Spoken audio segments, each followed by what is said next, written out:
নমস্কার, আমি অ্যাস্ট্রোলজার মনীষা শাস্ত্রী বলছি। 9-10-2024 বুধবার এই দিন মা কাল রাত্রির দিন। যদি মনে হয় যে কারুর মনে হচ্ছে আপনাদের শরীরে অতিরিক্ত কষ্ট হচ্ছে, মানসিক টেনশন যাচ্ছে, মাঝে মাঝেই আপনারা নানান ধরনের রোগে ভুগছেন, তারপরে মনে যখন হচ্ছে যে কেউ আপনাদের উপর ব্ল্যাক ম্যাজিক করেছে বা আপনাদের প্রচণ্ড শত্রুর দ্বারা আপনাদের ক্ষতি হয়ে যাচ্ছে, সেই জায়গায় দাঁড়িয়ে নানান দিক থেকে কষ্ট আপনাদের হয়ে যাচ্ছে। বিভিন্ন দিক থেকে, যেমন শারীরিক কষ্ট হয়ে যাচ্ছে, তেমন মানসিক কষ্ট হয়ে যাচ্ছে, তেমন আর্থিক কষ্ট হয়ে যাচ্ছে।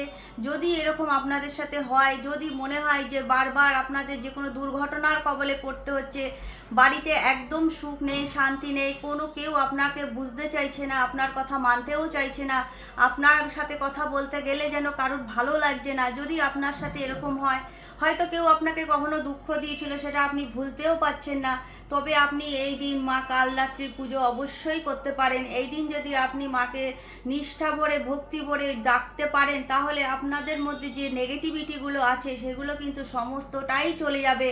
এই দিন যাদের প্রচুর কষ্ট হচ্ছে, শত্রুর দ্বারা বারবার ক্ষতিগ্রস্ত হচ্ছে, সেই জায়গায় দাঁড়িয়ে মা কালরাত্রির পুজোটা আপনারা অবশ্যই করুন। আপনারা এই দিন মাকে ভোগ হিসাবে গুড়ের যে কোনো মিষ্টি দিন, আপনারা এই দিন আপনারা নীল বস্ত্র পরুন আর মাকে নতুন ফুল দিয়ে পুজোর করুন।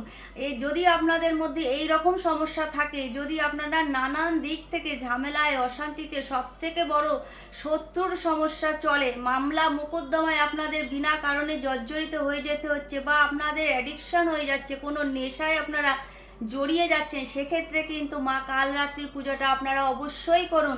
এই দিন আপনারা রলি দিয়ে একটা সাদা কাগজের ওপর একটা ত্রিশূল আঁকুন, তারপরে ওখানে একটু বাটিতে, যে কোনো বাটি নিন, ছোট বাটি, একটু কালো সর্ষে রাখুন, তার মধ্যে আপনারা একটা সর্ষের তেলের প্রদীপ জ্বালান।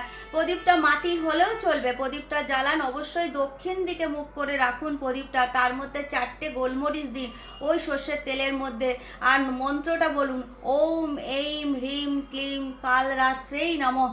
যদি আপনারা এই মন্ত্রটা 108 বার করতে পারেন বা তার থেকেও বেশি করতে পারেন, এই যে আমি যেগুলো বললাম সেইগুলো থেকে অবশ্যই কিন্তু আপনারা ভালো থাকতে পারবেন। তারপরেও যদি আপনারা একটা যজ্ঞ করতে পারেন, সেখানে ঘুঁটে নেবেন, কর্পূর নেবেন, ঘি দেবেন, আর আপনারা নেবেন কালো বিউলির ডাল, সেখানে আপনারা ওম ক্লিম মহাকালী নমঃস্বাহা এইটা যদি আপনারা করতে পারেন, বা ওম ক্লিম কালরাত্রি নমঃস্বাহা এই মন্ত্রটা বলে আপনারা 108-এর আহুতি দিতে পারেন, বা 21টা দানার আহুতি দিতে পারেন, তাহলেও কিন্তু শনির 7.5, শনির ঢাইয়া, যে কোনো ধরনের ফাড়া অ্যাক্সিডেন্ট, তারপরেও আপনাদের ধরুন শরীরের দিক থেকে অপারেশন, যা শরীরের হোক, মনের হোক, অর্থের হোক, আপনারা কিন্তু অবশ্যই মুক্তি পাবেন। কিন্তু ভক্তি ভরে, নিষ্ঠা ভরে আপনারা মাকে এই দিন আরাধনা করুন, অবশ্যই সুফল পাবেন।